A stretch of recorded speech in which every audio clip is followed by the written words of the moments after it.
Welcome back. Mostly Hokies, the official podcast of OnSI Virginia Tech. We took a little break. Things were kind of crazy there right around that coaching search, that month between James Franklin's firing and his hiring at Virginia Tech. Gosh, sticking on the message board, sticking on Twitter. I mean, I don't know if I've ever looked at my phone that much. But we took a little break. We're glad to be back with you. We're brought to you by Ferguson Family Mattress. Did you know the fitted sheet was invented in 1958? We've been trying to fold it ever since.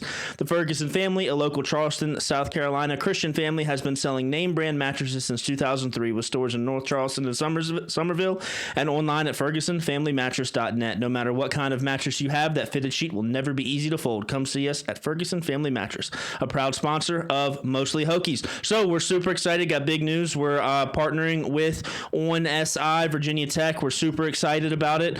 We got Josh on with us. Their editor Thomas will be in and out as well. We're super excited about it. So Josh, why don't you tell us a little bit about what OnSI is? It's something kind of new to the Virginia Tech sphere, I think. And yeah, we're super excited and just interested to see how all this goes, and glad to be on with y'all. Yeah, definitely new to the Virginia Tech sphere.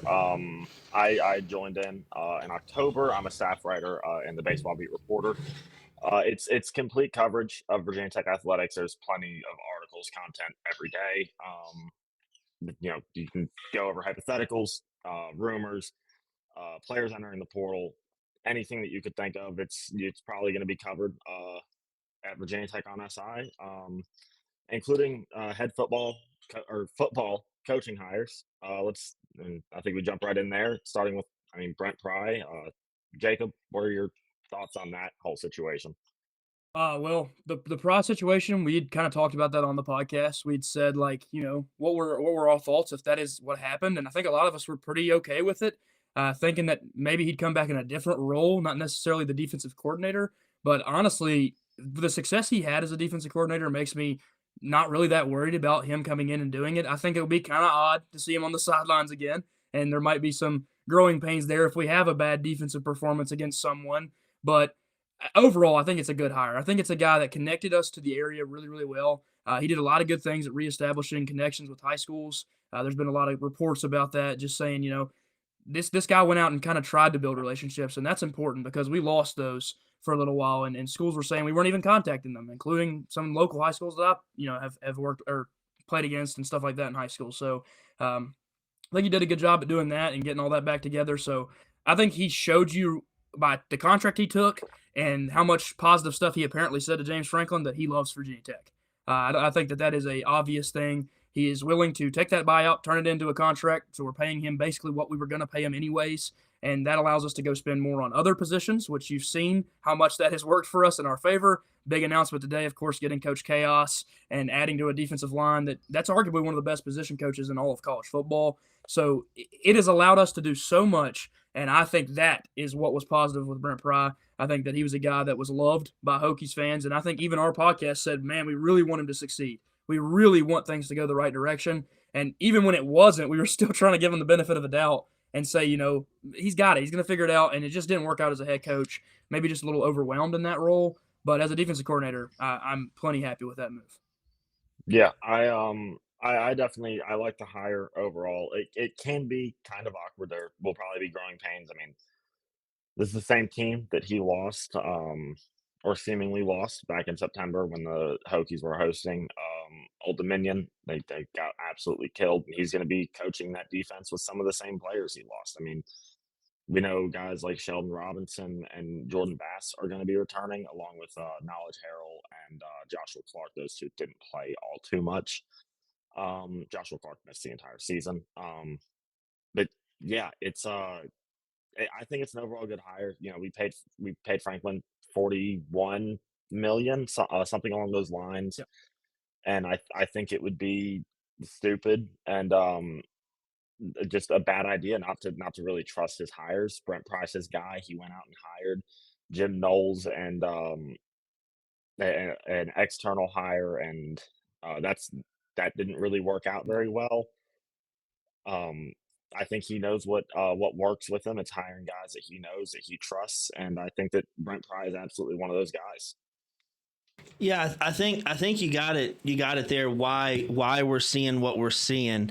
He hired Jim Knowles, who was a huge splash hire.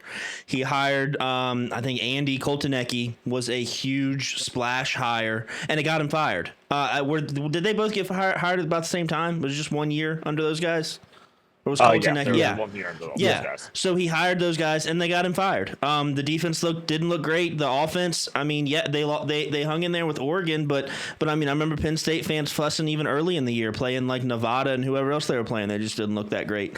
So we're seeing Franklin hiring guys that he's familiar with. Ty Howell has been under him for a few years, and I mean, the maroon and orange glasses, we say, yeah, he's a young up and comer. He was going to get an offensive coordinator somewhere. I'm a little skeptical about that one. But Brent, I mean, we all kind of laughed about it, like, haha, where he hired Brent Pry.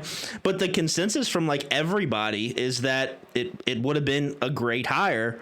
I think we did say what I worry about is I would hate for that to be a reason that James Franklin doesn't work out. Like if he is just so low to Brent Pry that he won't fire him, the defense is horrible for 3 or 4 years, and then James Franklin gets fired, and we all have the like, well, duh, why would it have worked out? We hired the coach we just fired. Like, how did we not see that happening? I hope it doesn't happen. I'm a big Brent Pry fan. I think everybody is. Like even before, like even at his firing, like people were like, man, I hope the best for him. People were not feeling like that about Justin Fuente. Yeah, just go look at his Thanksgiving tweet, and you read those comments. You will see how Virginia Tech feels about the hire of Brent Pryce, DC. I posted something on Twitter. It was during the whole drama with James Franklin, and it was just like, hey, if James Franklin's hired, Brent Pry deserves all the credit in the world because he could have tanked it. And that was one of my best tweets of all of that. Like it got 100,000 views and 500 or 600 likes. Like people are all about him, and I mean, he was a very good defensive coordinator under Franklin at Penn State, and he's a good recruiter, and with Franklin behind him, he'll only be a better recruiter. So I'm excited about it. I'm cautiously optimistic about that one in particular, but it does seem like the staff he's putting together under him should help. Should help. What are you feeling, Cole? Yeah, I mean, I'm feeling the same way that I guess we all kind of are, just with how, I mean, we thought it was going to be a possibility of him coming back with James Franklin being his head coach, but it was kind of more of like a joke Yeah. than anything for a little bit. But then it started to pick up steam. And if you just take Brent Pry's resume as a defensive coordinator and you take the name away, it's a phenomenal hire. And if you look at it that way, then we made a great hire with the DC. But he also has ties, and he also is going to be able to help Franklin like get closer with the roster because he's been there and he's done it, and he's recruited everybody that's on the roster at the moment. It's one thing I thought that was a neat point that was always brought up is if James Franklin was hired at Florida, at Auburn, at UCLA, bringing in Brent Pry as defensive coordinator would have been seen as an incredible hire.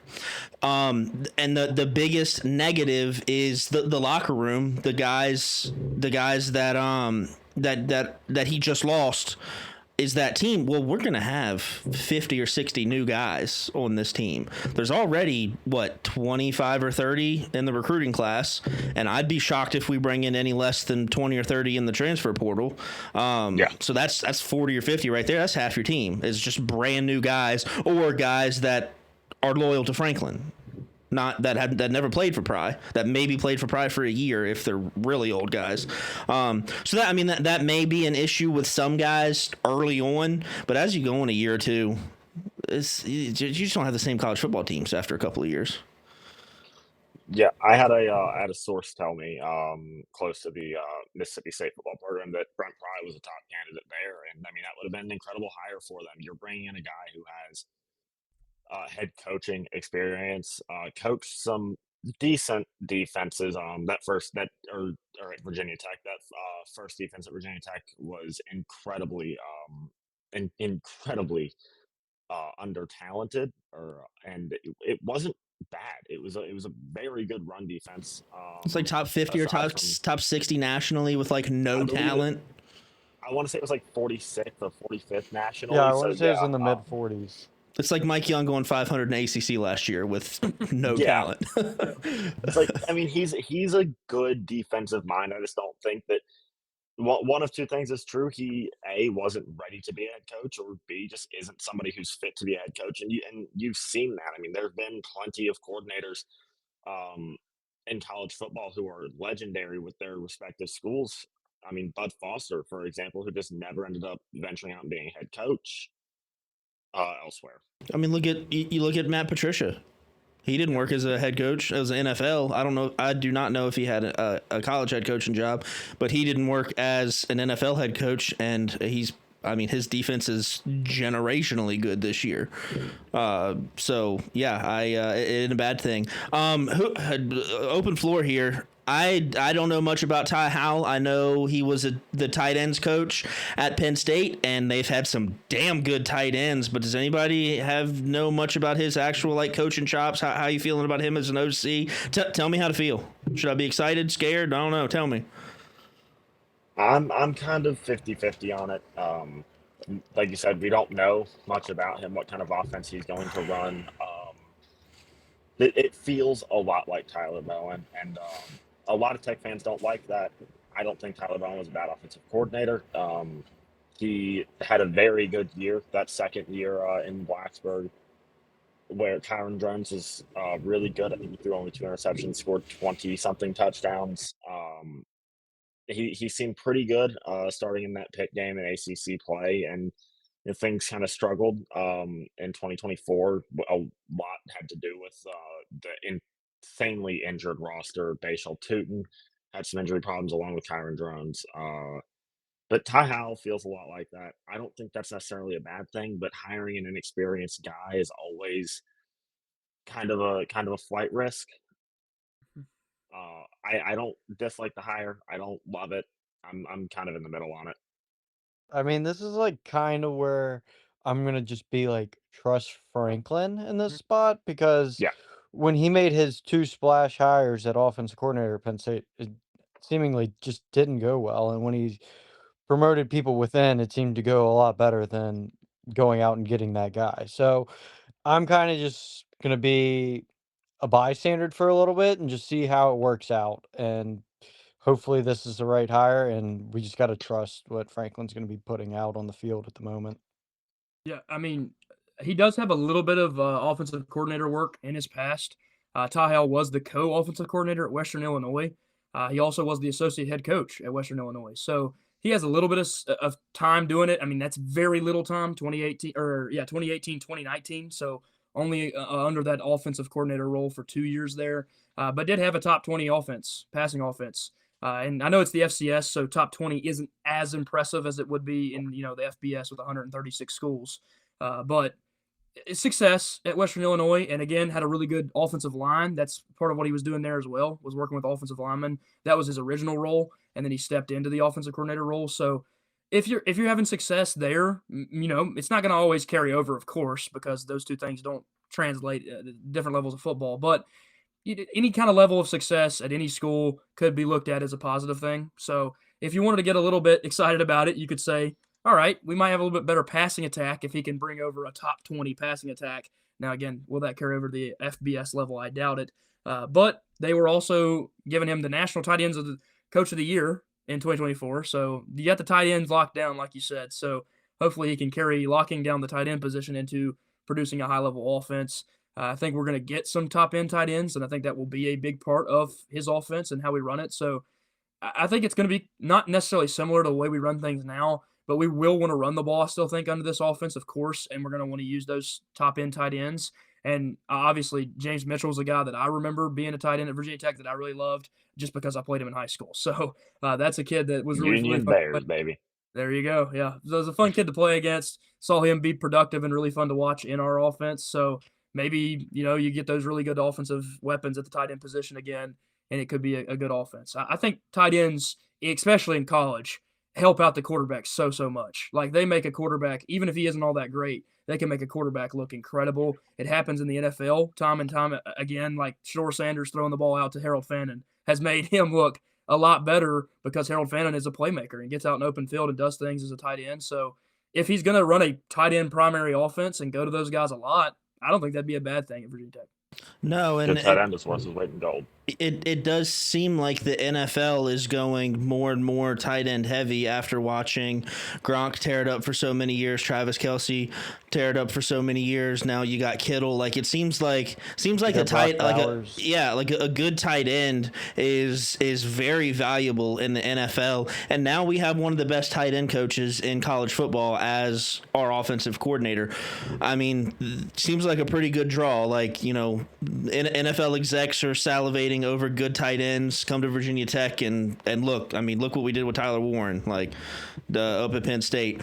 Also, I know nothing about Ty Hal. I don't claim to, but these guys have to get a start somewhere. Right? Like all your great coordinators were not coordinators at one time. They just weren't born into the position. Kirby Smart, do you think Alabama regrets hiring him? He was just a position coach before they hired him as defensive coordinator. Bud Foster had never been a defensive coordinator before Virginia Tech elevated him to defensive coordinator in 1995. Should we have done that differently? I'm guarantee, I don't know. Those are the first two that just came to mind. I'm sure there's plenty of examples of that not working out. But it does work. Like, some of your greatest coaches out there, somebody took a shot on them, and Bud Foster and Kirby Smart didn't go the G5 route or didn't go the FCS route to get their first opportunities as sole coordinators were at the top level of college football. So it can work. And we'll just have to see. Hopefully, trust in Franklin. Like, we're giving all this money, we're giving all this resources. Seems like we have completely given him the keys. So, hey, see what he does. Norval McKenzie, again, good recruiter. Seems like Southeastern guy. I know Georgia Tech had a good running back this year, but what's everybody's thoughts on him?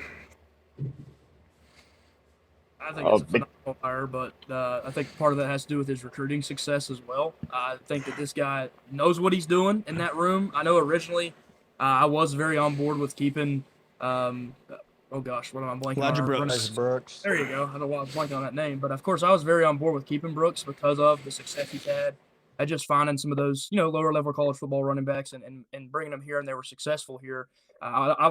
I think Marcellus Hawkins is pretty high up on a lot of those NFL boards looking at as a running back. So you could potentially have two guys that he got out of those low levels and put in the NFL.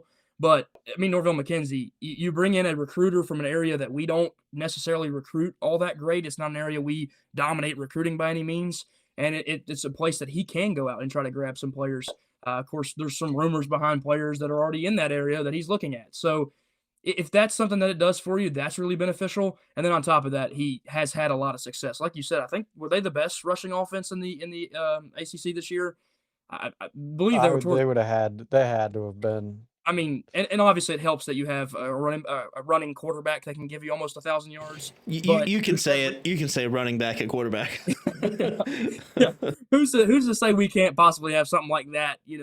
Again, I don't know if that's going to be the Franklin system, but he did say he was going to shift up his offense a little bit and try to go a little less pass heavy. So if Norval McKenzie is the guy you want to bring in to do it, I don't think it's a bad idea at all. And I'm not exactly sure what he could bring over with him from Georgia Tech, but I do know that they had Penn transfer Malachi Hosley, and he's only a junior. So you could look at him potentially as just a guy that would want to join McKenzie potentially as just he likes the coach, might come with him, and then maybe that's your last running back in your room because it sounds like we have some positive traction to keeping both Hawkins and you already know Overton. So was Gibbs with him during his time before he transferred to Alabama?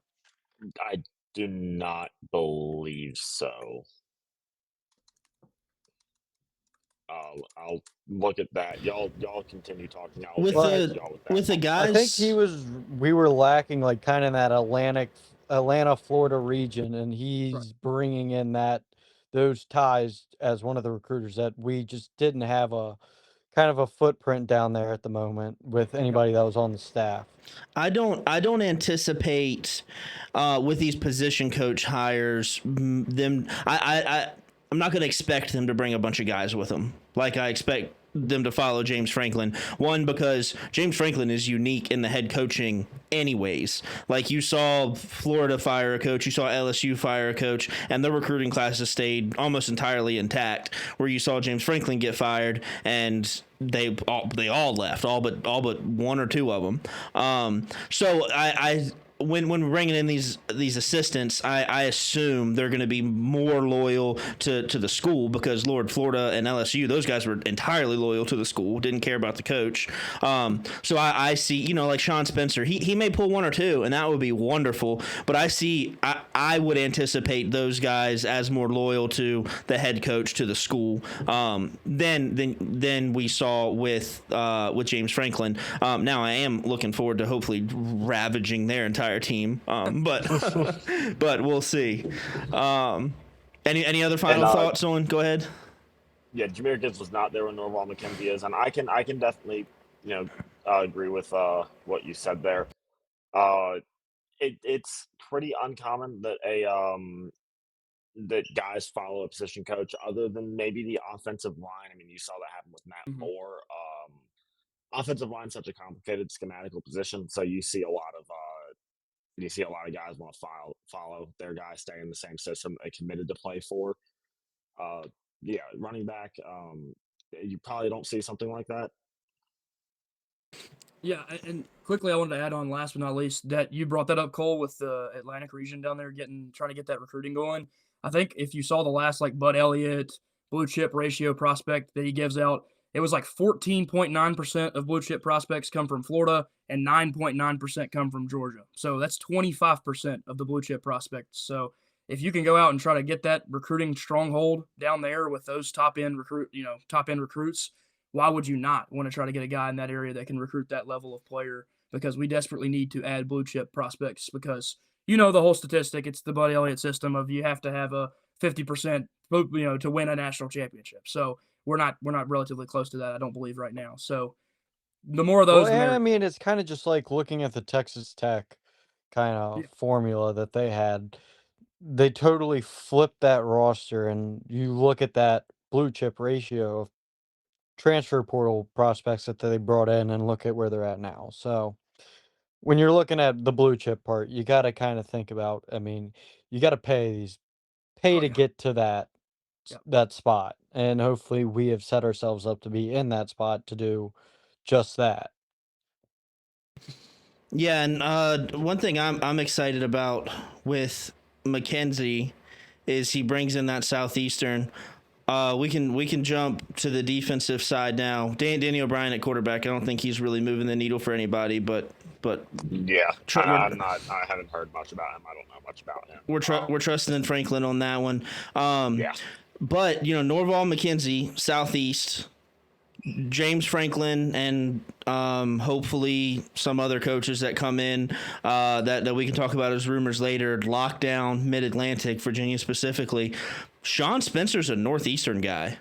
He came up through the ranks in the Northeast. Let's see. Matt Moore's an Ohio guy. Yep. Ohio, West Virginia guy. So he started at Shippensburg, which there's a lot of Pennsylvania in here. Trinity, Connecticut, then UMass, Holy Cross. That's a Northeastern one. Villanova, Pennsylvania, Hofstra. That's up there. That's New York. Bowling Green. That's Ohio, right? Kentucky. So that's 20. Ohio. That's 20 years in the Northeast where he was building high school relationships that I guarantee he still has.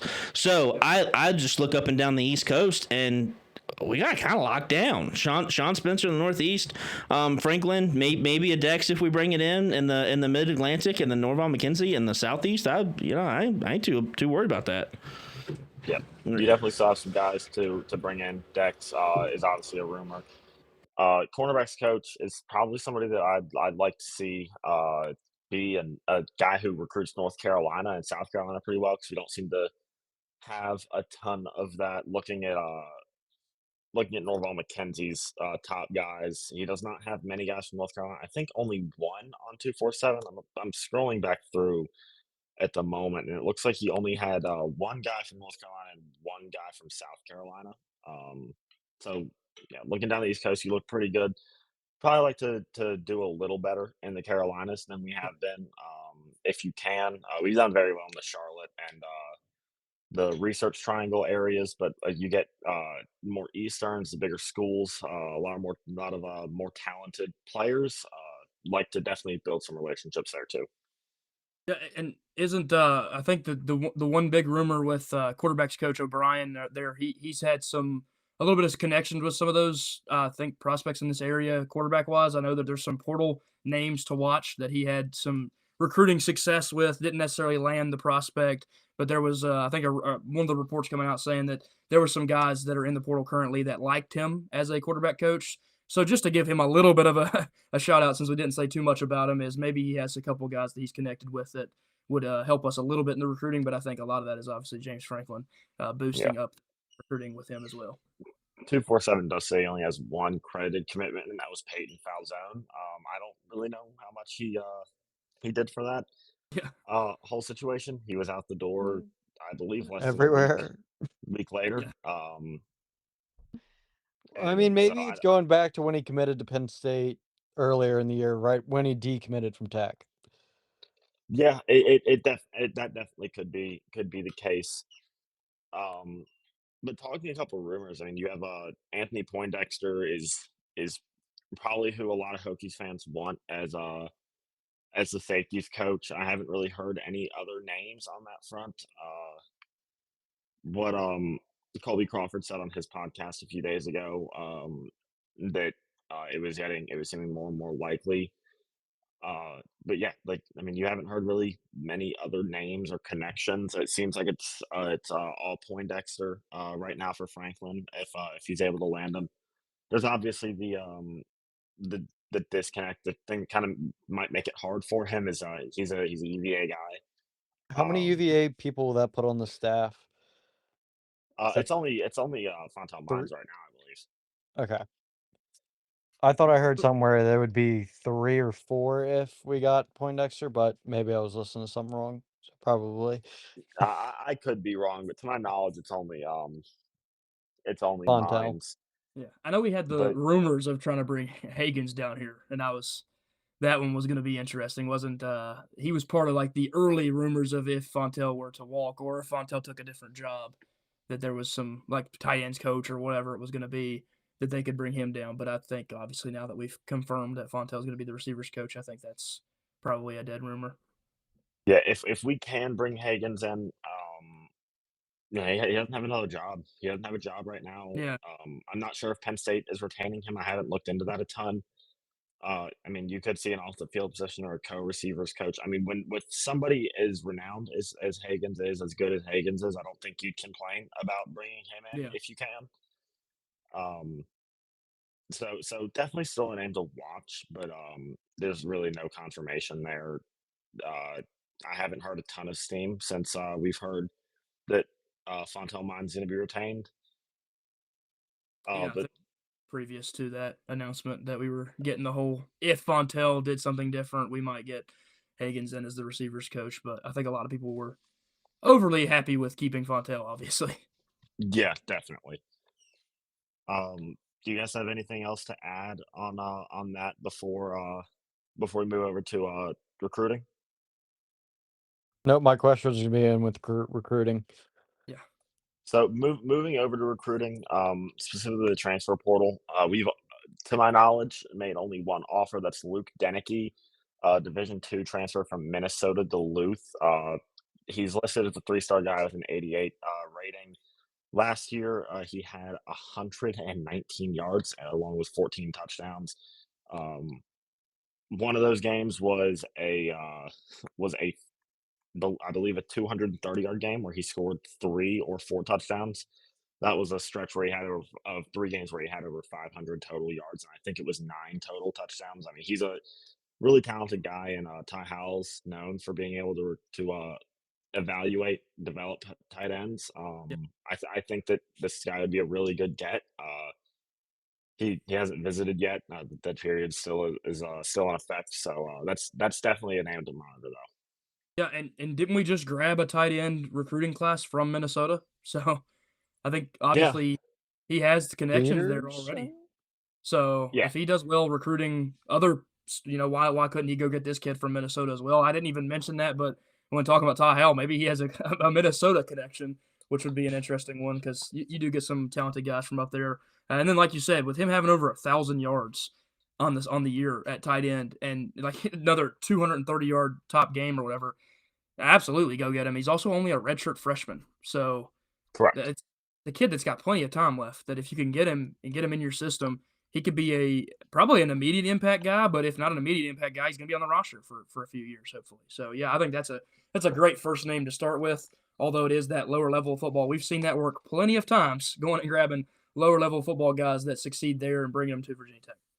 I mean, Um, yeah, we have a D2 quarterback playing in the quarterfinals right now. Yep. we didn't do a recruiting class episode, so give you all a second to pull that up while I do. I actually am an On3 subscriber, so I will pull that up if I can log in real quick. Who, off the top of your head, who is anybody's favorite commit from this class? Terry Wiggins. Ooh. Terry, yeah, the top, yeah, number one. Number one guy Yep. is definitely in contention. I'm a huge fan of T-Ron Richardson. If you talk to people who cover football in that Richmond region, a lot of them say like T-Ron Richardson is one of the most underrated guys in the country. He's an incredible athlete. And from what I've heard, we don't know what exactly the staff plans on attacking in the portal. They definitely need to bring in a couple of defensive linemen, but if they strike out on a couple of these of the guys that they'll probably be targeting, there's a good chance that we see Kieran Richardson getting some field time as a true freshman. Of all the guys that we've brought in, I think that he is probably among the most likely to see time as a true freshman. Yeah, I would say I'm like at the Messiah Mickens, Thomas Wilder, and Xavier Cleveland. I would say those are my three that I'm like, I'm glad like, especially with the two that we kept on. That was already on the kind of the recruiting class before Franklin got here. And then just being able to hold on to those two guys. And then also, I love that running back room we have going at the moment. And it's just going to be just a good, solid force for us to keep going with from the prior into the Franklin era. Is the running backs aren't going to have a drop off at all. Yeah, I'm also a huge fan of Amari Polidor. I've always been a big fan of guys who come from winning programs. And he comes from St. Francis in Baltimore. I don't think you can get much better than that. I know he played in the high school football national championship. I'm not sure if they won it. I'm pretty sure they I dominated. I think they what dominated that. did Like they? they were really, yeah. But I'm almost positive if I remember correctly, it was bad that they like from what I understand from some comments that I heard about it, it was like they were just levels better. But I don't exactly know if that was the game. But I'm pretty sure they won that game like by a decent little margin. And I know Paul They Dor had. looks like they won it in overtime. Okay, so maybe that was the wrong game I was watching then, or seeing statistics from. Yeah, it looks like from what I'm hearing. Oh wait, hold on. Oh, no, no, no, okay, it was broadcast on overtime. It was broadcasted on Okay, overtime, I read that wrong. Yeah, no, they completely dominated that game. that's what I They thought. wow, they were Yeah. far and away the better team. Yeah, I think they were like, and the team they were beating was like a top 22 team or something like that as well. So it wasn't like Yeah, they weren't playing some scrub. They were playing, a top end talented team and beat them by a lot. Yeah, yeah, they ended up ultimately winning. It looks like 37-20, but it looks like they were up 28 nothing at one point. So yeah. yeah, I've always been a fan of those guys that come from good winning programs. So I'm a big fan of Amari Polidor as well. Couple things I'm excited about with this class is, and it may be the Brent Pry effect already, is we lost a couple of green run guys that decommitted or visited elsewhere. Wilder might have been the only one that actually decommitted, but green run was a non-starter for a long time at Virginia Tech, and Brent Pry kind of reopened that door. So that's a heck of a pipeline in Virginia to have, and maybe even a bigger closed door for a long time was Woodbury Forest.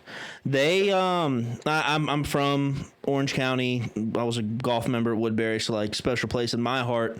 But like their athletic directors, Matt Blunden, UVA quarterback back in the day. I want to say their head coach is I don't know who it is, but I saw somebody. He's a UVA alum as well. So now that we've gotten, we got Buddy Wegdom. We got Sheldon Robinson last year. Like we're bringing in some Woodbury guys now, and I could be wrong, but I'm pretty sure they were down for a few years, like mid 2010s, late 2010s. But they've invested back into football, and it's funny. I was told by somebody who was in charge of the golf there, like we were riding by a football game or something, and I was like, they're not very good, right? And he said, no, like they've got a few guys now. This was last year before. He said they got a few guys now that are going big time, and he was probably talking about Buddy Wegdom, Sheldon Robinson, and Junior Saunders next year. So having that pipeline back open is a big deal. And I'm excited about that. And that's another maybe benefit of keeping Brent Pry on. Some of those relationships that he built will be able to continue. And then the other kind of theme from this that excites me is the flips that we got, the guys themselves. Like, yeah, I'm excited about them, but we flipped an offensive lineman from Wisconsin. Yes, please. We flipped a defensive lineman from Brent Venables, Oklahoma. Give me any of their defensive players from this year, because good Lord, has he turned around their defense.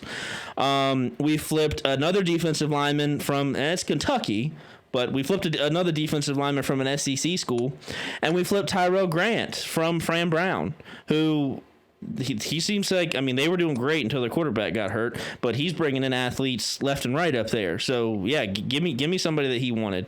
I'm not mad about that. So just to see the caliber of school that we're recruiting against now and winning battles against is we weren't winning a recruiting battle against Oklahoma before James Franklin. No chance. The guy from Kentucky, I think he's going to be flipping to offensive line. There's a little bit of potential for that, but it's not set in stone. More offensive linemen, please. Yeah, 6'4", 290. Yeah, I'm not mad at it. Yeah, exactly. Also, or go ahead. You got it. On Tyrell Grant, I believe Syracuse recruited him to be a quarterback, which is, I mean, if you play quarterback in high school, that's what you want to be further on. It doesn't always work out that way, especially with some of these more athletic guys, because if in high school football, unless you really have a guy who can sling the rock, you're going to end up playing quarterback. The most athletic player is. We brought him on as a defensive back to be able to not only flip a guy from Syracuse and Fran Brown, who's an elite recruiter, but to be able to flip him while convincing him to probably play the position that he most likely wasn't intending on playing at the next level. That's incredibly impressive. Along with the fact that he reaffirmed his commitment, I believe, a day or two before he flipped. That was an article I spent the entire end of November, beginning of December, prepping articles for guys.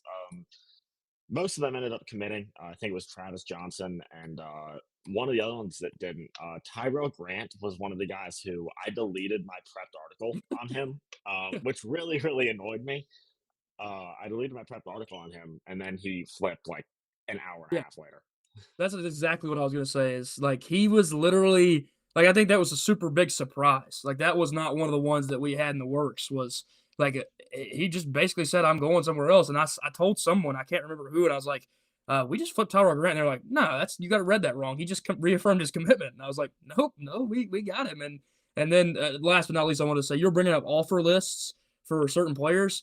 The offer list for Messiah Mickens, if you haven't had a chance, it's Alabama, Oklahoma, Georgia, Indiana, Miami, Michigan, Ohio State, Oregon.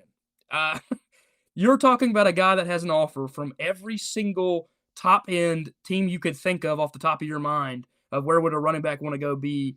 the best running back in the country, and he has some visits to some of those schools. So, I mean, taking visits to Oklahoma and Penn State, and you're beating that kid out. And we were in the Final Five, I think, when he, right before he committed, and that Final Five had a group of teams that were almost all in the playoff.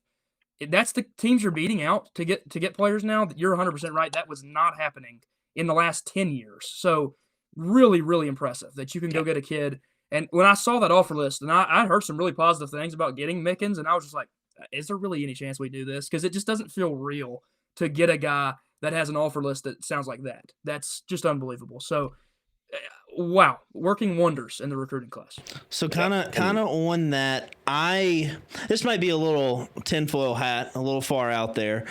I'm really interested to see what this 2027 class looks like and what this what this portal class looks like, because we've had guys, and I know this is not the head coach, but Demetrius Davis committed to Virginia Tech and was like, I am bringing in all this other talent. And he figured out that the Virginia Tech logo didn't have the pull that he thought it did, and ended up decommitting it and had it. Like, we thought it was a big deal that we didn't get him. He ended up not doing anything in college. But so just my slight hesitation right now is that this current recruiting class, all we've seen so far about what James Franklin can do, was recruited with the Penn State logo on his chest. So that got him in the door with these guys, and then he built his relationship and he brought them in. I'm interested to see with the Virginia Tech logo on that chest. Also, it's a money era now, so gosh, it's all blown up. Nothing ever really matters. But I just am worried that he's gonna beat his head against a wall, against the ceiling, like everybody has at Virginia Tech for the last 15 years. I think he won't. I think he will have top 20 recruiting classes consistently at Virginia Tech. I think he's going to bring in some high level transfers. But just that little birdie in the back of my head as a pained Virginia Tech fan of the last 10 years is just like, wait, not yet. Let's see it. Let's see that 27. Don't drink the Kool-Aid. Yeah, let's see that 2027 class be top 20 before we really jump in. I think it's going to be kind of similar to what we were thinking with Bry. Like, say we won that South Carolina game, we were like, all right, this is our setup to make a run in the recruiting. And like the previous year, that was the year to say Virginia Tech is back. I think this first year is going to be, we have to win. It's going to be about winning football games. And if we win the football games, then you put that logo back where it means something. It's not going to be all the way back to where it was in the 2000s, 2010s, but you have to go out and show you can win some football games. And maybe a 7-5 year, 8-4 year is kind of on that right trajectory to get back to that. But I think if we could see a lot of younger talent playing this year, but we could also, who knows what we're going to do in the portal. So I'm with you. Wins matter. What the hell is going on with UVA? How'd they win 10 games this year and have the worst recruiting class in the conference? Yeah. Well, I mean, also, it's been since 95 they haven't had anything relevant. So that's where I do disagree with the idea that that relationships don't matter because of the money. It's money for a lot of guys, but at a point with some of these guys, I mean, you're getting offered pretty similar money. It's a relationship that ends up making the difference. You obviously have like a Matt Seed who, West Virginia struck out on a couple of guys that they wanted, and they offered the remainder of their NIL budget to him, and that was more than Virginia Tech was willing to go. So I have heard the numbers around $250,000 to $350,000 thrown around. Yeah. There's no point for Virginia Tech to go get that.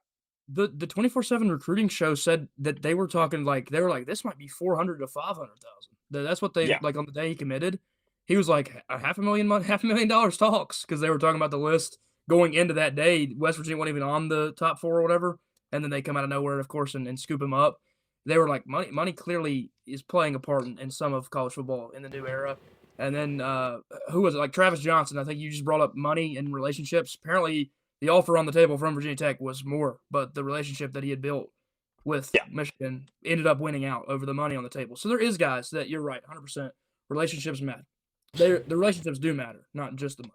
It's going to matter to a point. I think now this might be changed now because of the new investment, but last year one of the Virginia Tech guys said like what we have to hope for is we'll use $1 million as an example, but that's pretty much reserved for quarterback.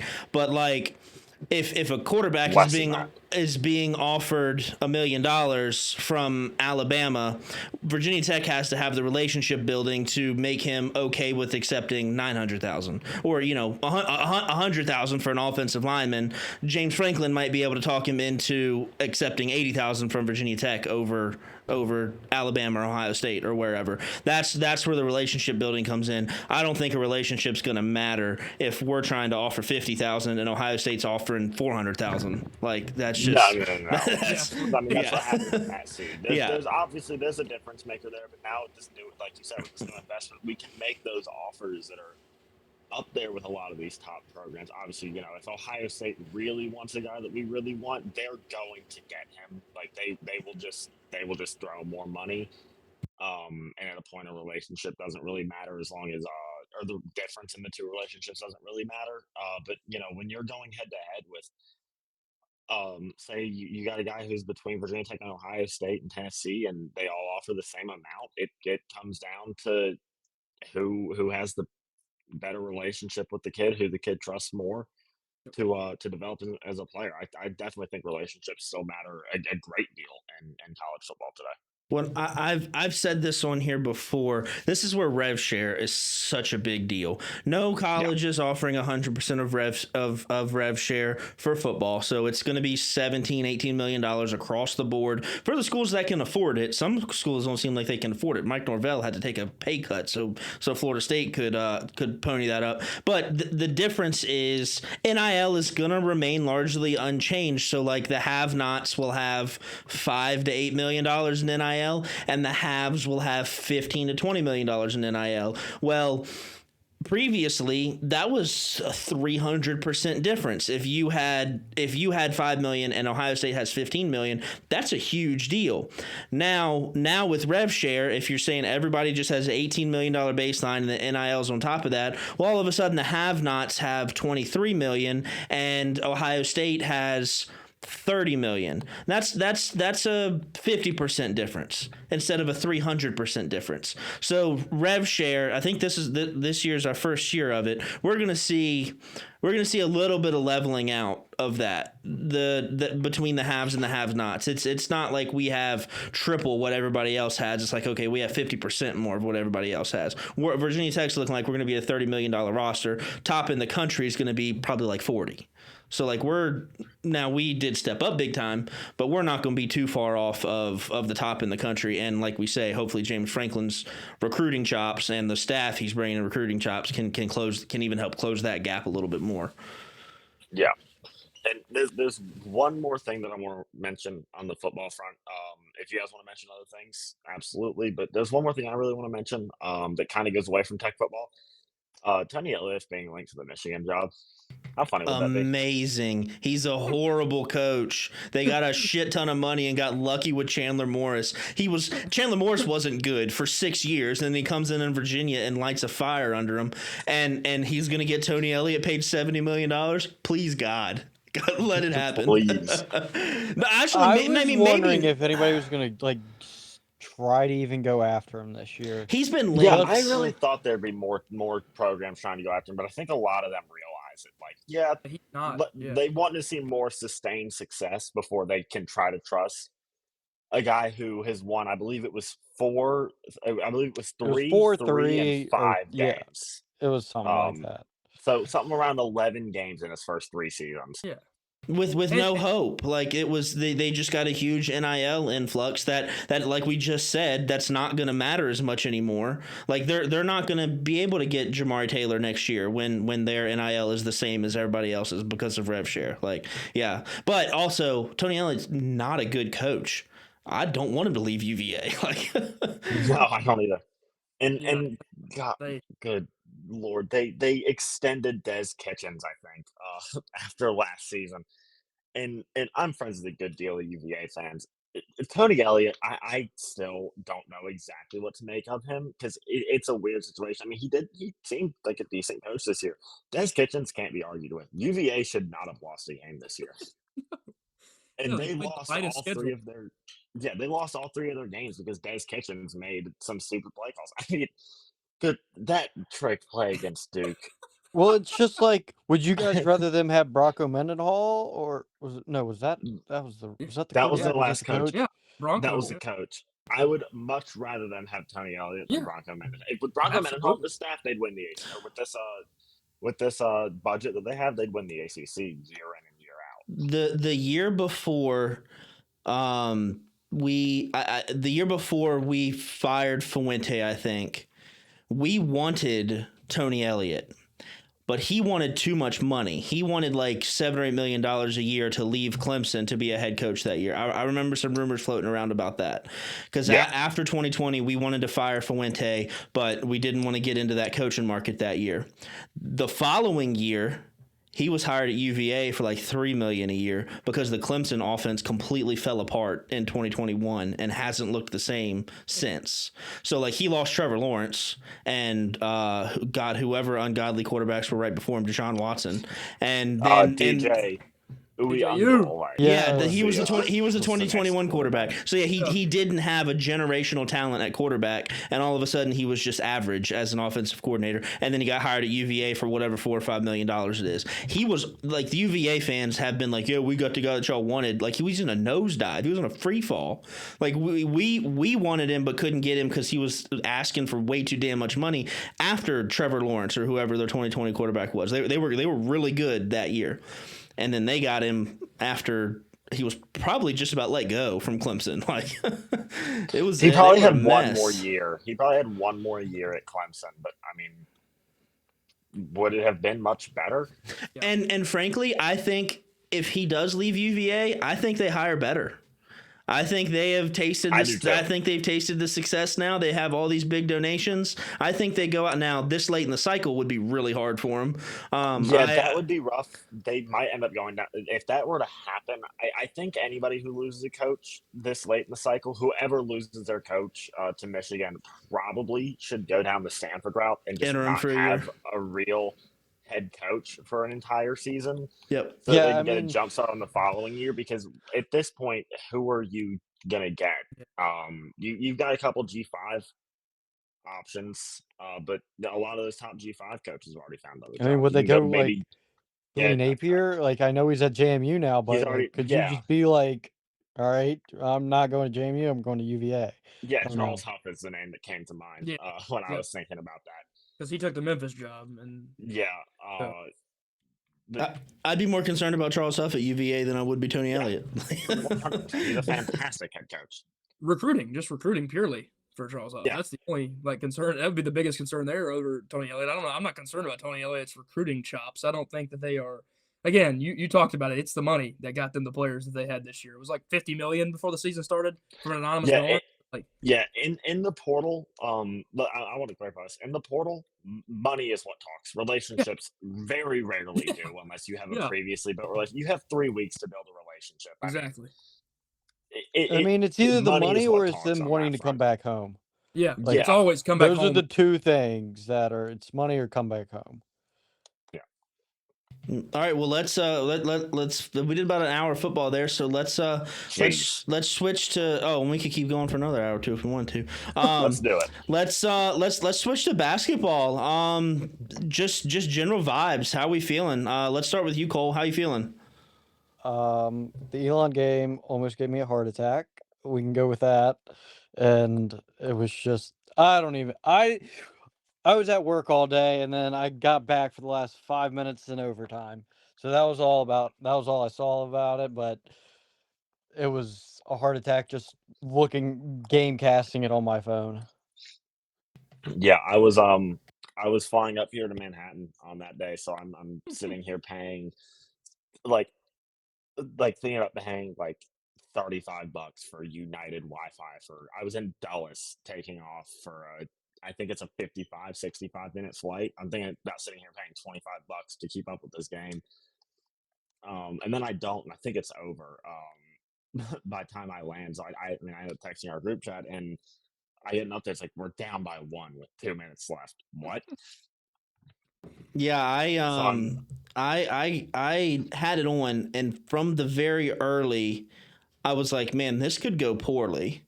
And then I switched to a football game, and I completely forgot about the basketball game for like a good 10 or 15 minutes, and then turned it back on, and it was that commercial, and I said, I almost guarantee we're down like 15, and sure enough, we were down like 15 or 20 at that point. And I was like, 19. it's like, oh my God. I was like, how did I know? Like, this is wild. Sorry, I think I cut you off there, Josh. no. That was I believe that was Jacob. Gotcha. Yeah, I mean, no, you were just saying like down by 15. I just said we were down by like 19 points at that point. Yeah. So. It's all about to me, the rest of the season is all about the health of this team. I had a tweet about it. If we're healthy, especially now with Jakari White being out for UVA, if we're healthy, which I don't think we're going to be, I don't think Toby's going to be back. I think we win that game healthy. Now without Toby and without Jakari, that could be a really good game. Both down. That feels like a pretty evenly matched game. Both down, couple of big pieces. I think the next most questionable one is Tyler Johnson. They only showed one replay. I didn't see an ankle roll or anything. It looked like it was just when he was coming down.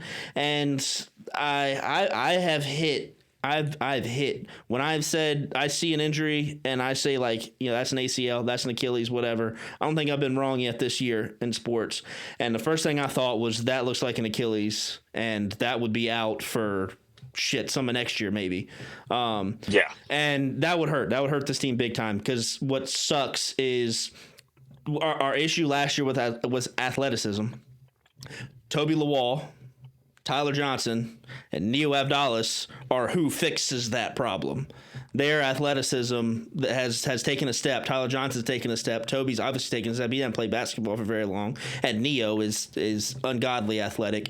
That was our fix for athleticism. And those are three guys, or the two guys that were out the whole game, and then Tyler got hurt.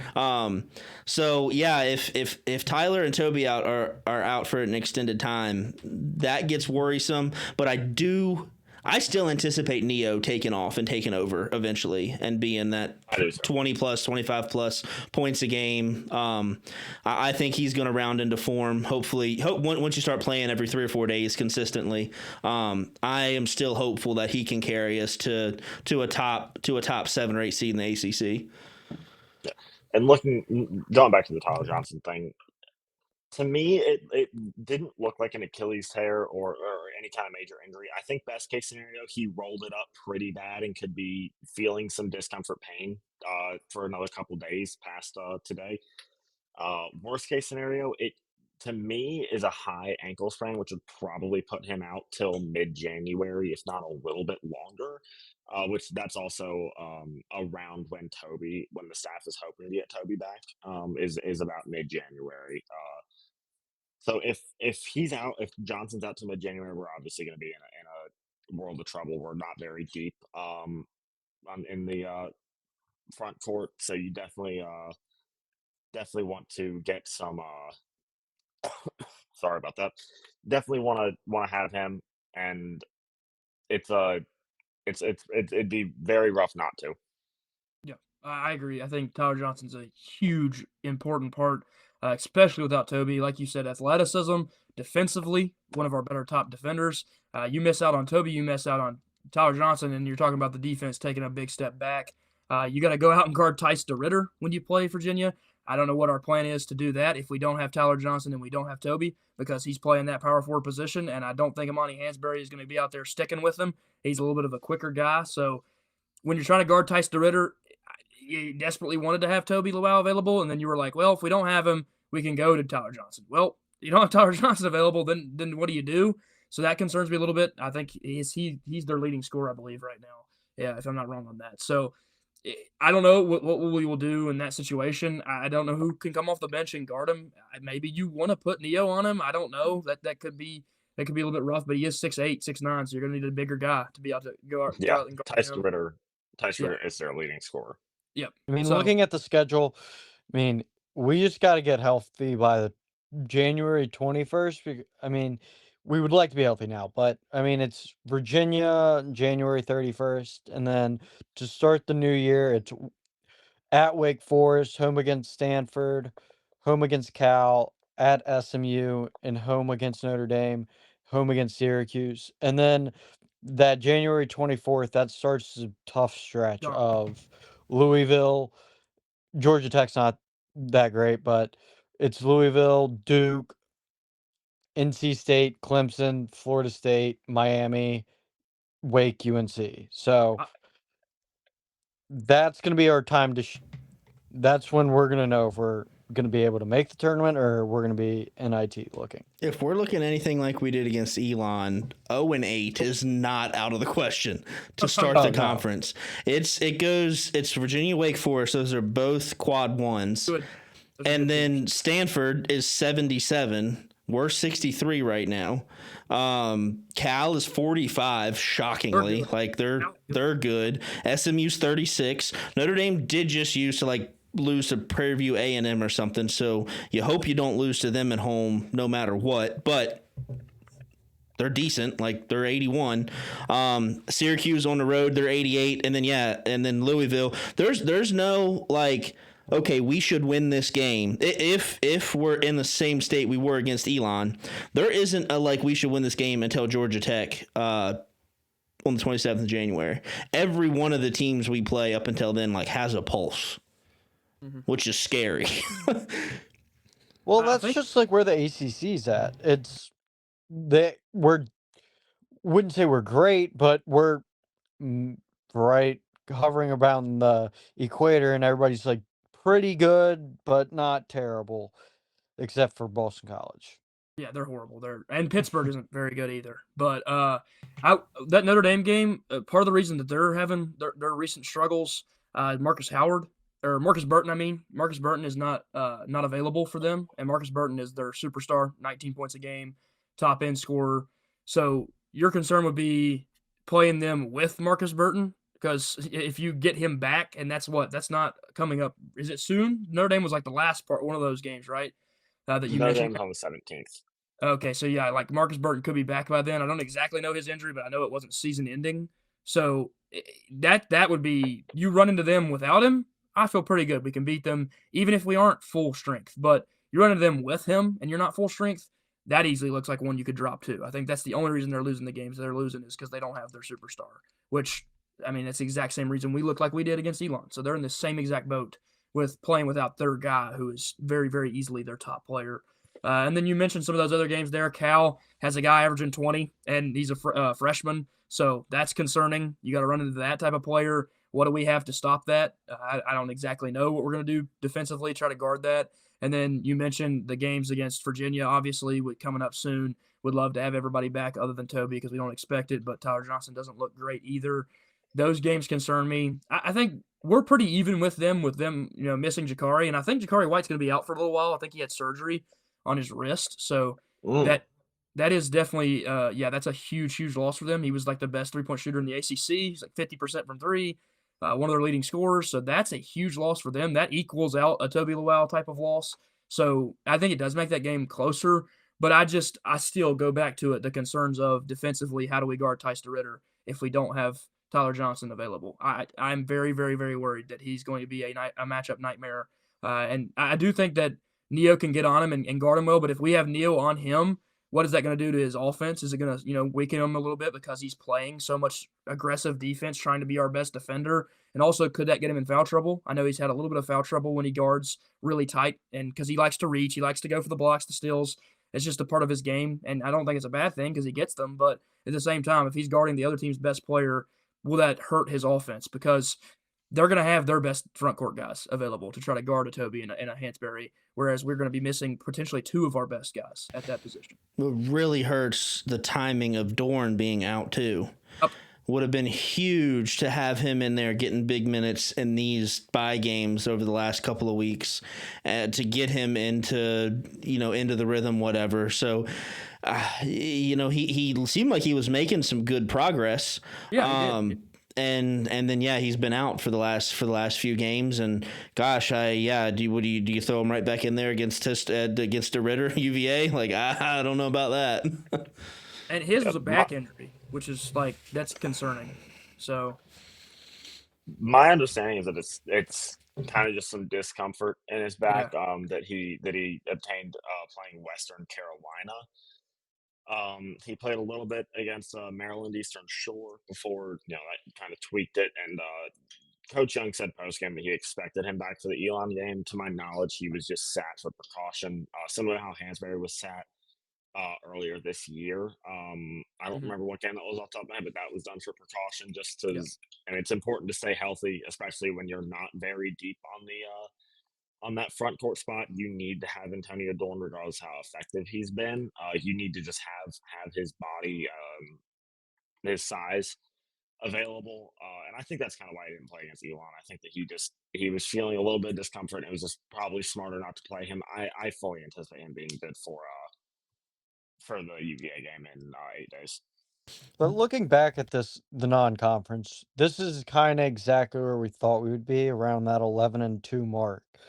I mean, I know that Elon game left a sour taste in everybody's mouth just because we didn't really expect to be in that spot late into that game.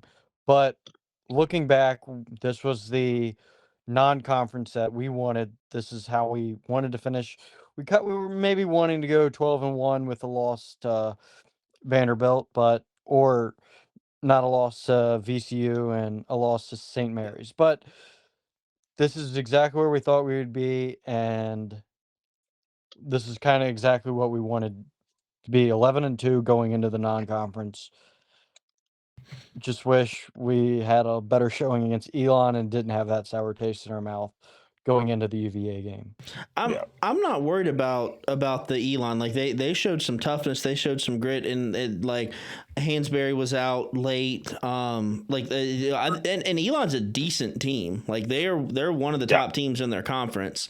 For me, what gives me the pause is just the injuries. Like we knew from the beginning of the year that injuries were going to be what holds this team back. Like we're deeper than we were in that 2019 team where it was like 6 guys, and then Justin Robinson went down and we limped into the tournament that year. We do have a little bit more depth than that, but gosh, we lost our 2 best players for that game. And Neo, while he maybe hasn't been lighting it up on the scoreboard, even when he is scoring 12 points, he still has 6 or 8 assists. And it isn't even the production from him; it's the attention that he gets that's going to open up the floor for everybody else. The injuries, whatever. Something else that should be studied is what the hell happened to Jalen Bedford. yeah. You mentioned big missing players and whatnot. I think the Bedford thing is that like carryover sickness potentially from the last game, fatigue. Could that be part of that? But also he was sitting on the end of the bench, and it was kind of like in that late game moment when you needed to throw somebody in there. Heck of an option by Mike Young. He puts in Sincere Jones, and Sincere Jones may have won us that game with the 2 plays he made, but Bedford not being able to just touch the court in that moment is really concerning. Even if he was a little sick, you were literally down to picking guys off the bench that have played less than 5 minutes in games. So I don't care how sick he was. He touched the court for 15 minutes in the first half, and you're telling me he couldn't touch the court at all in the second half. And I know the turnovers was a big reason for that, probably 4 turnovers to no assists. And that's the other point I wanted to bring up. You mentioned the Elon game and how concerning that was. That is the game that showed you how much you need Neo, not just in the scoring, but the assist to turnover ratio was 1-to-1, 13 assists to 13 turnovers. Prior to that game, we were one of the best teams in all of college basketball at limiting turnovers, but also producing assists. So having a lot of passes. Yeah. And we're still top 20 to my knowledge. But Bedford has scored in his last 6 games. He scored 2, 0, 9, 4, 3, and 2, coming off of the 17-point game against Colorado State. His last time scoring 10 plus was in the Bahamas. And while other guys have kind of taken a step up, Bedford has definitely been one of those guys that has taken a step down.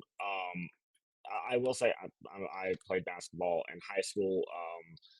Getting that kind of upper respiratory sickness definitely does have a pretty big effect on conditioning. It can kind of set you back a good bit.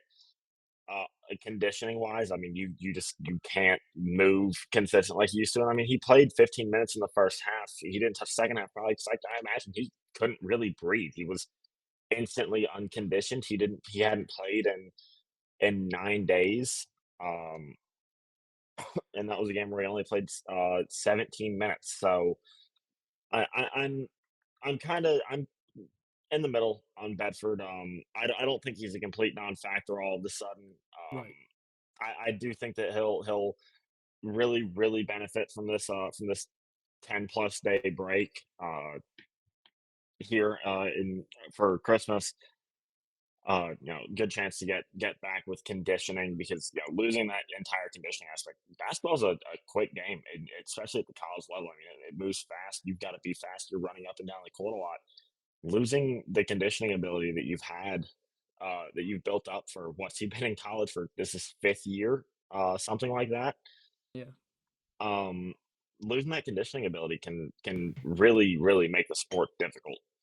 Yeah, I hope you're right because gosh, I mean, early in the year he was one of our best shooters.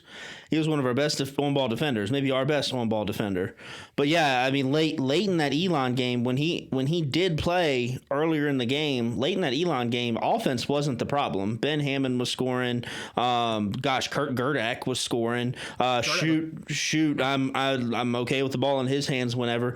We just couldn't get stops. So my biggest concern was like, well, the defense isn't something that he should be in a slump about. Like he's a good on-ball defender, and like we didn't even see any attempts at like an offense defense switch there because we couldn't get a stop to save our lives at the end of regulation or the end of overtime. So that was my biggest concern. Like, well, if he's conditioned well enough to be able to play 15 minutes in the first half, get him in there for a possession or two just to try to get a stop late. I don't know. That's just what I thought seeing it. Like, it seems like maybe something bigger than conditioning, like he's in the doghouse or something. But I have no idea. That's complete just watching that game. And God, I hope you're right that he's back to full go, back to the starter that he was, playing well against UVA. Because Lord, we need him. We need him bad. Yeah. Absolutely. Yeah. And I do believe that 3 of his 4 turnovers came in the last like 5 minutes of him playing in the first half. If I'm not mistaken, I could be completely wrong about that, but I believe I saw that somewhere. Defense is kind of where conditioning is a lot more important. With offense, with Mike Young's scheme, a lot of the guys, especially some of the wing guys, aren't running around as much. He's 6'4", 190. He's not going to have him running around setting screens, off ball, on ball screens. You kind of can, in a lot of situations, can just walk to your spot and then take off of the off ball screen and get to your spot, and you're there. Offense doesn't take nearly as much conditioning. It's the defensive end. It's more physical, and kind of going downhill on the conditioning front. I think that's more so what affected him. I think 15 minutes in the first half is probably a bit too much, and that kind of affected him. And if you guys have ever ran back and forth for 15 minutes consecutively, you're kind of winded for the next couple of hours. You don't completely feel like yourself if you're not really in good conditioning. Another thing with Bedford, I think you're right. I think the sickness hopefully is a big part of it, and he can get healthy. But I do think that the turnovers maybe played a little part in it because that's been a thing in his career. At Oral Roberts, he had a 2-to-1 turnover ratio, turnovers to assists, so he has 2-to-1. Whoa. Then kind of fixed it at UNLV, was a little bit better, was 1-to-1, but then this year he is 2 turnovers to 1 assist yet again. So that turnover to assist problem is a little concerning to me. He's only had 8 assists as, again, not the guy, the ball dominant guard, but 8 assists is concerning through what? How many games did he play in? 10 probably? And I 8 assists and then 13. 17 turnovers. So Yeah, I have no problem if going forward he is a defensive guy and a catch and shoot. Like, I mean, we watched Babisabidi play basketball at Virginia Tech, and he could do nothing offensively. So, like, if he just can shoot and spread the floor a little bit and be that good defensive player, then there's absolutely room for him, maybe as a starter on this team. Because, I mean, gosh, Jaden Shoot is largely, I mean, he's kind of had to do some ball handling as injuries and availabilities come along, but he's a catch and shoot. He's an off the screen, maybe dribble one time and shoot, and a decent defender. There's room for one more of those on this team. Please get Jaden Bedford. Yeah, don't dribble the ball. Don't put it on the ground. Just if you're open, shoot it and play defense. Like we got guys that can put it on the ground. Hammond can do it. Abdallas can do it. We got that covered. Let's get those turnovers down. Shoot is currently shooting 45% from three. So he's a sniper, man. Do you guys think Gerdak is gonna Josh? Do you think Gerdak is gonna play a factor in ACC play? Absolutely. Gerdak is. Let me pull up his numbers here. I just pulled up Isaiah Pasha because I didn't realize we were done with the Bedford. I was going to try and segue there. Let me pull up Christian Gerdak here. Gerdak's just a big body, and you're gonna just have to use him just to put him down there and eat up some fouls, because it seems like we need someone that's not in foul trouble at the end of the game. He's come a long way. Tons of defense. He definitely has. He's made 11 of his last 13 shots and scored 30 points in the last 2 games, playing 25 plus minutes in both of them. He was kind of a non-factor against George Mason and Western Carolina, but even at South Carolina, I mean, he was 2 for 2 from the floor and had 6 points. Against VCU, he had a little bit of burn late in the game, but just 2 minutes. Against St. Mary's, he played 10 minutes. Against Colorado State, he also played 10 minutes. I mean, you're seeing him get key floor time as he gets better and better and playing against these better and better teams.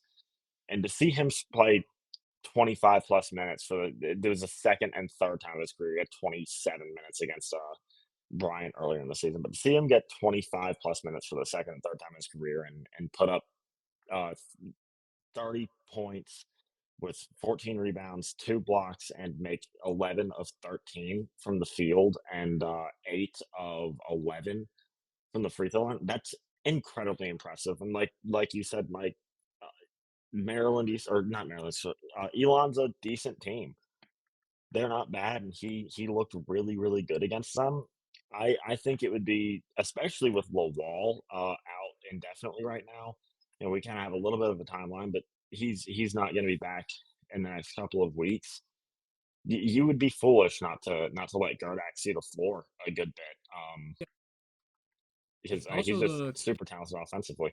The clutch factor, of course. Yeah. Absolutely clutch in that game. If it wasn't for Christian Gerdak, we don't win that game. So I think he definitely touches the court. Yeah, from time to time at least. And again, you said the field goal percentage, his is at 61. Dorn, I think, like when he first started playing, you kind of had some concerns. He was literally missing bunnies, like layups at the rim. His is up to 63%. So that's better. That's a lot better from the depth centers. And I think they both just needed to get acclimated to college basketball. They both weren't ready to play like a meaningful minutes. And now they've both started looking like potential guys. And I think Gerdak will certainly play a key part in us in ACC play.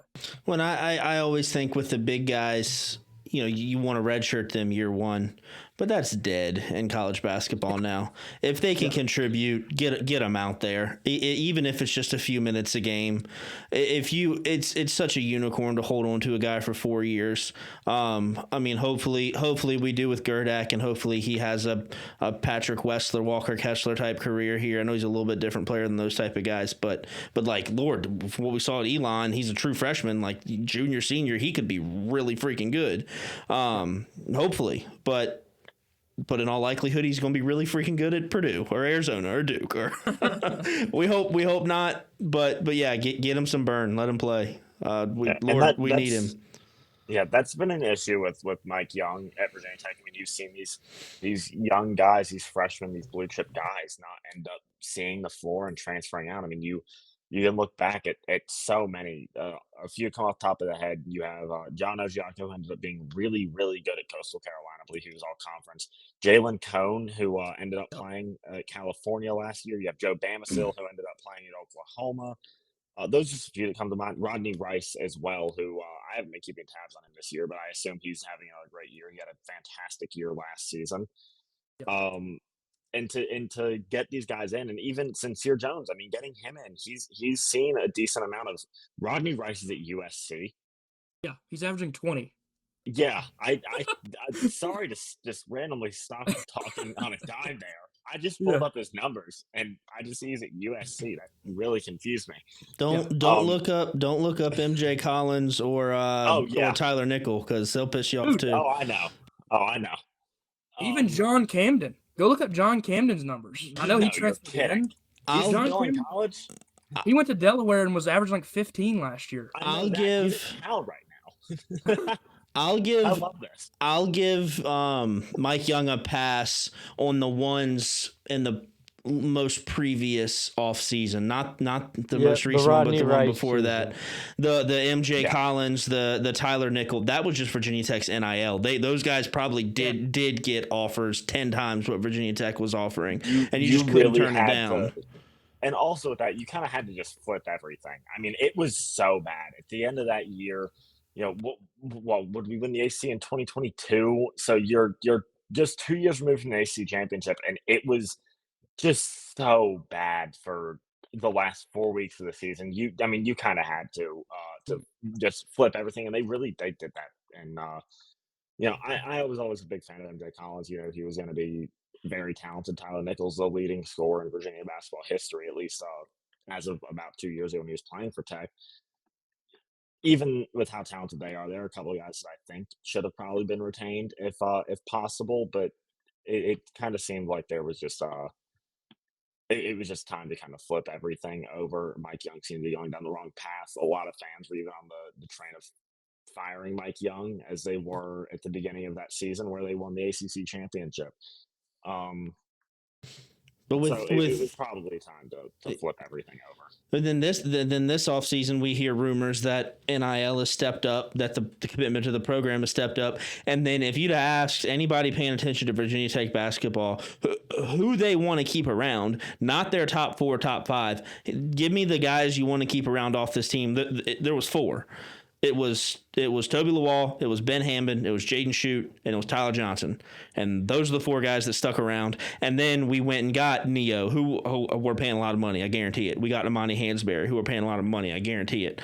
And we got then a couple of bargain guys. We got a Jalen Bedford, we got an Isaiah Pasha, who probably playing pretty good money for him too. He was the rookie of the year in the whatever conference he was last year. Yeah. And point there is we stepped up and we saw it and it happened. Let's switch to Pasha for a second because he did get some burn in the Elon game and didn't look horrible. He's one that I don't anticipate getting a whole lot of burn unless there's some injuries in ACC play, but he's one I really hope we hold on to for the rest of his career. Hey, he's a tall point guard like that has the potential in there. Like He's got a huge upside. Yeah. He's what 6'4", 6'4" point guard. Like give me that. He's give me got all huge day long. upside. Following the Maryland Eastern Shore game, Mike Young said that he was going to slowly become a more key player, and I mean you saw that immediately against Elon. He played 27 minutes against UMES and then 28 against Elon. I don't think he'll be a complete non-factor in conference play. I think you'll see him get somewhere from 5 to 10 minutes per game.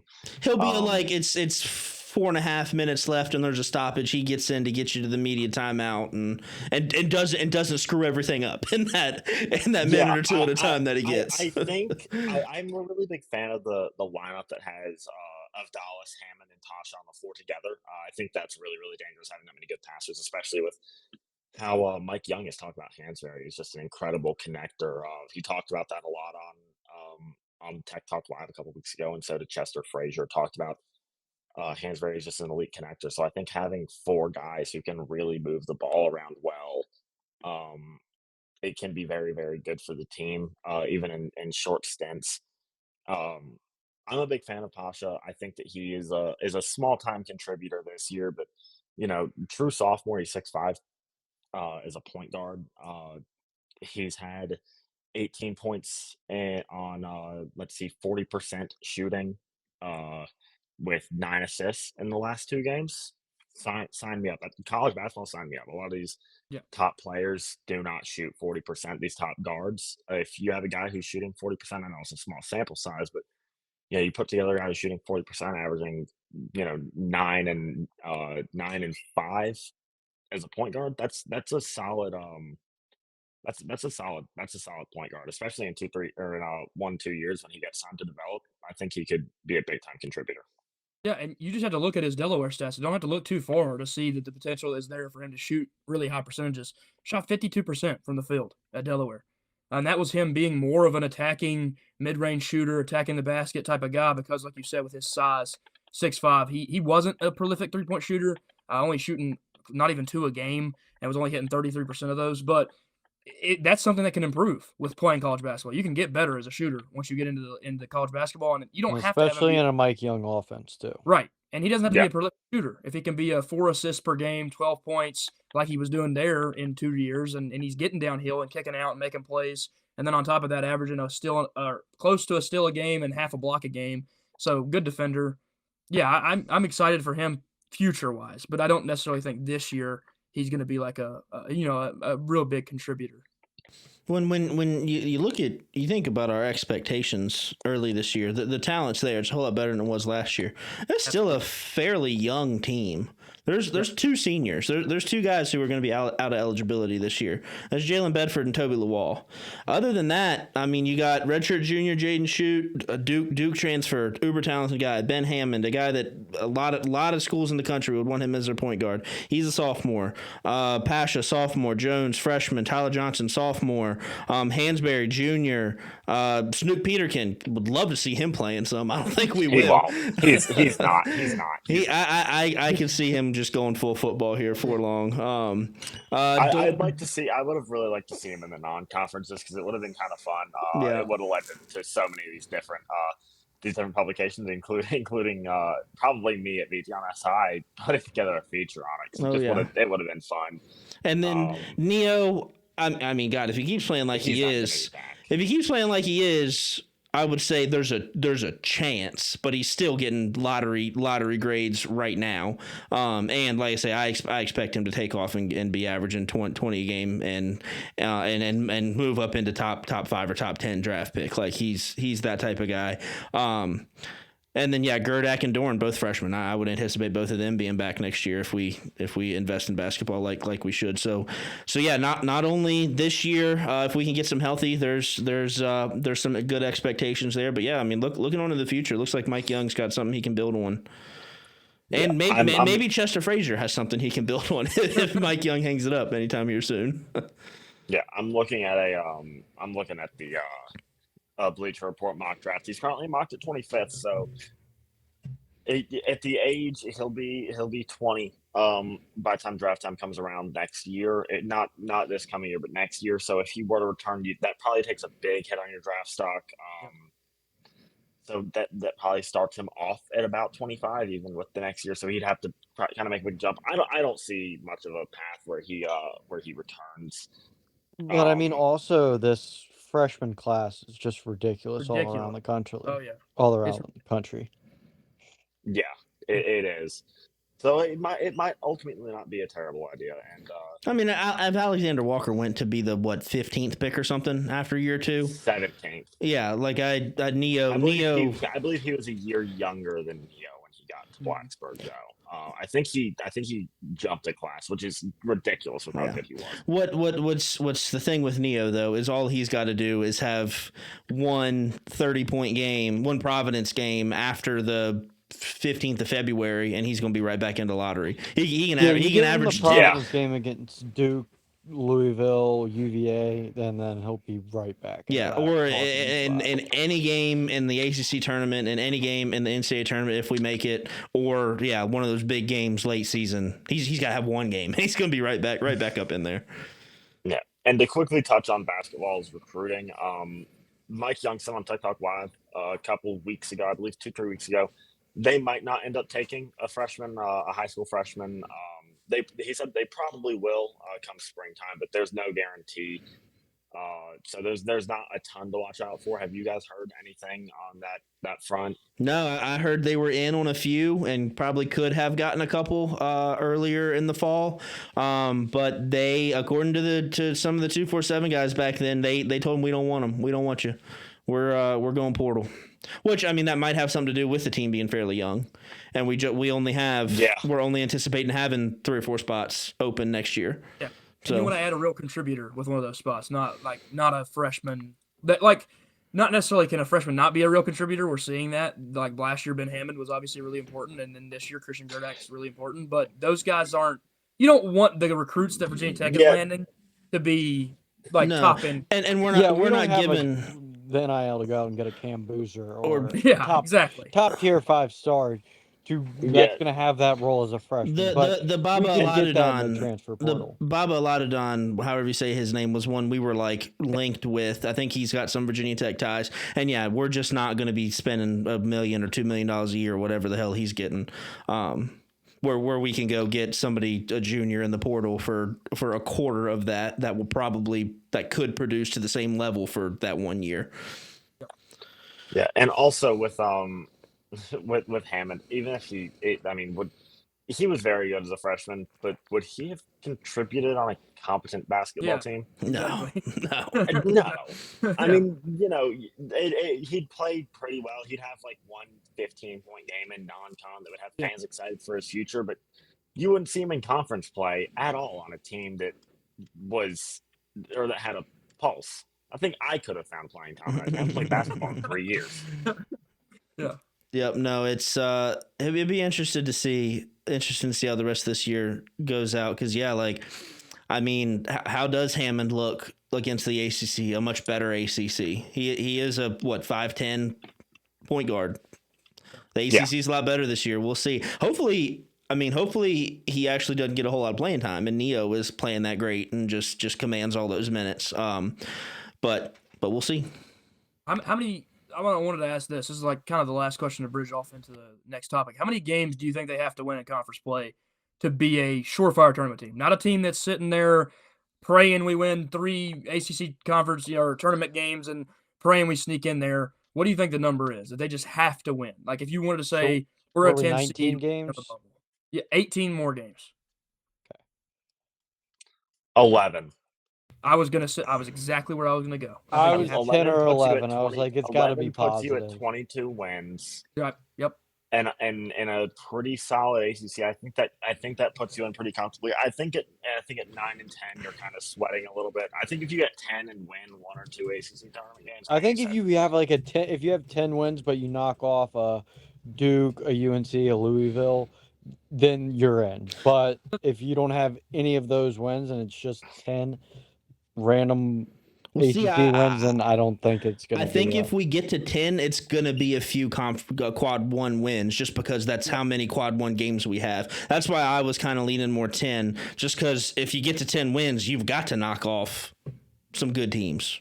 Well, I mean, thank God the conference decided they wanted to invest, the entire conference, not just Virginia Tech, but the entire conference stepped back and said, wait a minute, we are falling out of the grace of college basketball fans right now, and the ACC's become a laughingstock. Let's reinvest. And you see even schools like a Cal going out and getting a top-end freshman who's averaging 20 right now. That wasn't happening last year. We had 4 teams in the tournament last year. So it's way, way better. And I think right now, as of today, we're one of the top conferences when it comes to net ranking. I think there's 8 teams in that top 45, which is where you have to be to be a guaranteed team, basically. And we have 8. That's really good. That's up there with the Big 12. That's up there with the SEC. So I'm very, very excited for conference play because I think there's actually relevant wins on our schedule. That at Syracuse game and that at Wake Forest could at the end of the year actually really help us out and be a quad 1 potentially. I would say 10 gets you solidly on that 8-9 level, because there are 8 quad 2 and quad 3 and quad 4 left. There are 10 quad 1 opportunities. So you anticipate in that 10 wins, you anticipate you're going to lose a couple of the quad 2 games. So say you go 6-2 there. Well, to get to 10 wins, you're winning 4 quad 1 games. So if you're at 10 wins with 4 quad 1 games, with 4 quad 1 wins, you're probably feeling pretty good come selection time. Drop Boston College or a Florida State or one of those. Can't lose the Q4s, yeah. Yeah, I think with 10 you feel really good on Selection Sunday. I think, once you get to that second half of the bracket, you start to kind of sweat a little bit. But I think with 10 you feel pretty comfortable. With 11 I mean you're going. With 10, like you feel pretty comfortable. You're probably you're probably just outside of the typical bubble, which is the 8 teams out and then the 4 teams in. You're probably just on the good side of that, out of it. And I think with 9 you're probably solidly on the bubble. It really depends on what quad 2 and quad 1 games you win and lose. I think you need to win. Well, if you're at You can 9 with a probably win over Duke, afford- like you're feeling pretty good. Yeah, can exactly. If probably you have 9 afford to- wins and Yeah. and one, like you lose none of the quad 2, quad 3, quad 4 games, and you only have that one quad 1, but all the losses are quad 1, I still think you'd feel okay. You wouldn't feel good. You'd feel like, hey, this is scary. But it's like you'd be on the bubble, I think. And then, like you said, if you get to 10 and you win all the quad 2, quad 3, quad 4, and you have the 2 quad 1s, I think last year they proved that you just need 1 quad 1. As long as all the losses are quad 1, you're going to get in as long as you only have quad 1 losses. So Yeah. But yeah, we need VCU to keep playing well. yeah, and they're in the Where, quad 1 are right they now. still quad 2? They're Oh, they're 50. quad They're 1? 59, and Oh, that they're was 59. neutral. So I think what's that? It's got to be top 50. Top 50. It's So that they very well could. I looked at the Ken Palm. They're 42nd in Ken Palm. So Wow. like that projects them to be inside the top 50. But yeah, in net ranking, you're right. They're 59. But St. Mary's, I have no concerns about. St. Mary's is really good. That team is going absolutely dominate WC. Yeah, that VCU loss does kind of make you feel sick just because you're a school in Virginia. And then that circles me back to football just a little bit. I forgot to mention this. Someone needs to tell James Franklin, I'm not sure how aware he is. He needs to know how important it is that we beat the hell out of JMU.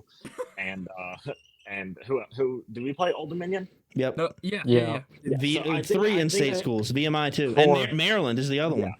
And we UVA. either won't play VMI or JMU, but Franklin needs to have it like hammered into his skull how important it is that we beat JMU by like 42 and Old Dominion by like 63. Like Justin Fuente with North Carolina. Yeah, like why did that happen? Never.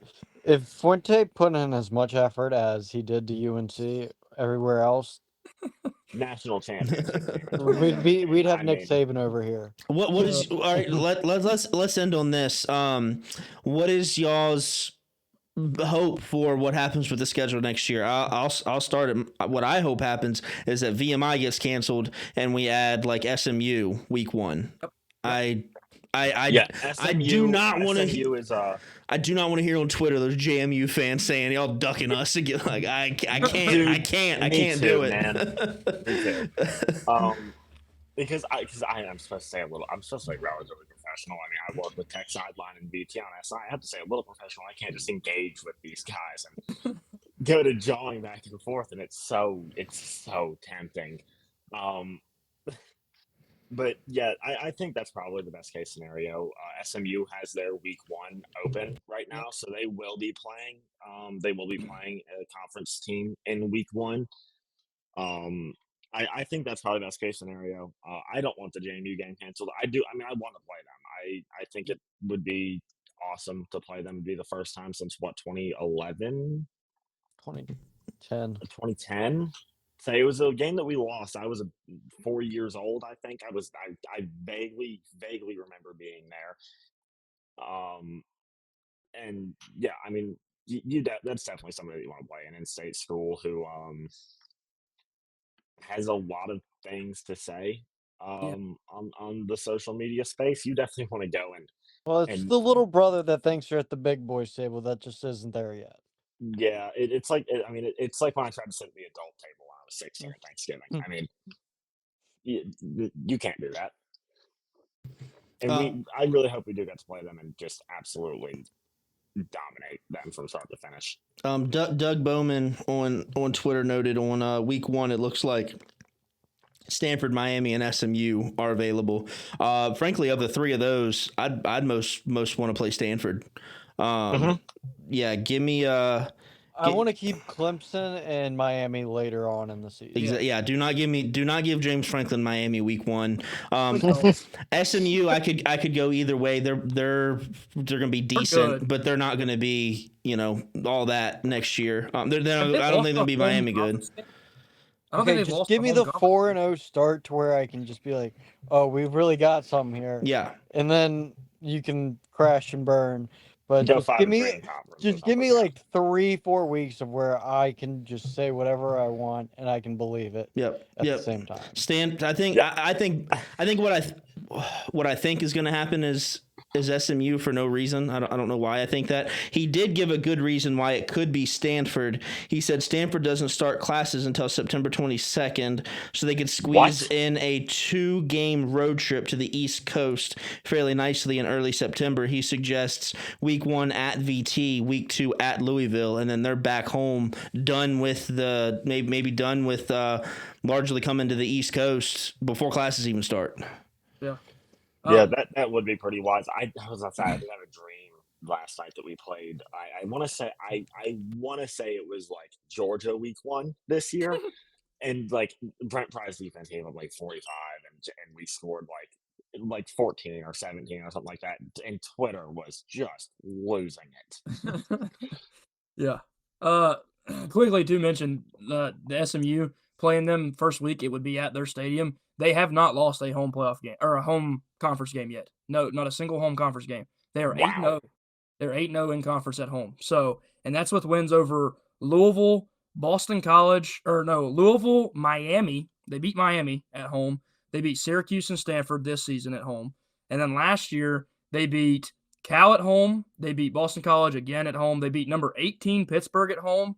And they beat Florida State at home. We all know Florida State was pretty horrible. But they have 2 ranked wins in there, including a win over a college football playoff team in their stadium. So they do a really good job at having a great home field advantage. So that could be actually a pretty scary matchup week 1 if we got it at their stadium.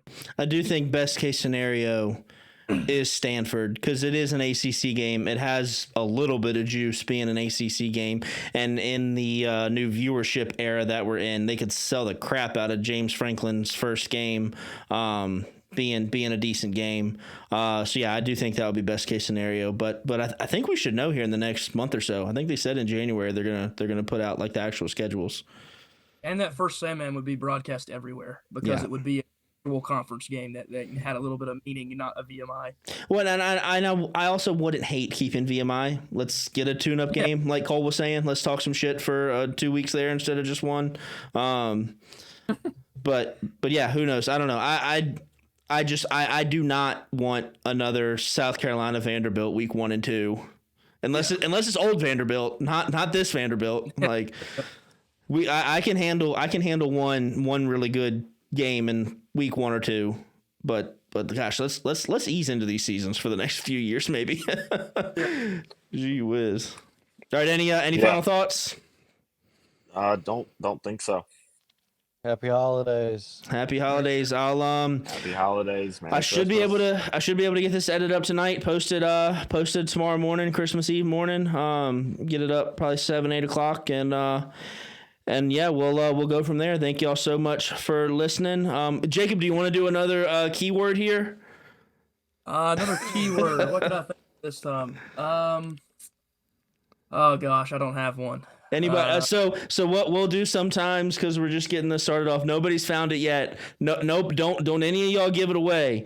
What we're gonna do is, if anybody just in the general public listens this far and says whatever this keyword is under my post of it on Twitter, I'll what did I say? I'll donate $10 to Virginia Tech NIL under somebody's name.